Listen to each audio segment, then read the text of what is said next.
ആ കുടുംബത്തോട് ഈ സർക്കാർ കാട്ടിയത് അനീതിയാണ്. സാമൂഹ്യ സമ്മർദ്ദം ഉണ്ടായപ്പോൾ പ്രതിപക്ഷം ഉൾപ്പെടെയുള്ള എല്ലാവരും ഇറങ്ങിയപ്പോൾ മാത്രമാണ് ആ ജില്ലാ പഞ്ചായത്ത് പ്രസിഡന്റിനെതിരായി കേസെടുത്തതും മറ്റു കാര്യങ്ങൾ ചെയ്തു. ഇപ്പോഴും ഇതിലെ പ്രതികളെ രക്ഷപ്പെടുത്താൻ വേണ്ടിയിട്ടുള്ള ശ്രമമാണ് ഗവൺമെന്റ് നടത്തുന്നത്. ആ കുടുംബം സിബിഐ അന്വേഷണം ആവശ്യപ്പെട്ടു, സർക്കാർ അതിനെ എതിർത്തു. ഇല്ലേ, നവീൻ ബാബുവിന്റെ കുടുംബമാണ് സിബിഐ അന്വേഷണം ആവശ്യപ്പെട്ടത്. പണ്ട് മുതൽ ഉമ്മൻചാണ്ടിയുടെ കാലത്ത് മുതൽ കുടുംബം സിബിഐ അന്വേഷണം ആവശ്യപ്പെട്ടാൽ അതിനെ എതിർക്കാറില്ല. ഈ ഗവൺമെന്റ് ശക്തിയായി എതിർത്തു.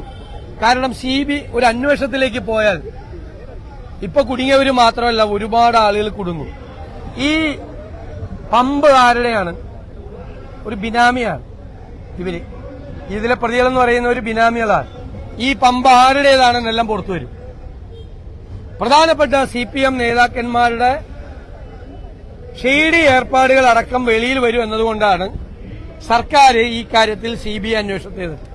നവീൻ ബാബുവിന്റെ കുടുംബത്തിന് നീതി കൊടുക്കണം. ഈ കേസ് അട്ടിമറിക്കാനുള്ള ശ്രമങ്ങളാണ് ഗവൺമെന്റ് നടത്തുന്നത്. അതിനെതിരായിട്ടുള്ള ശക്തമായ പ്രതിഷേധം രേഖപ്പെടുത്തും.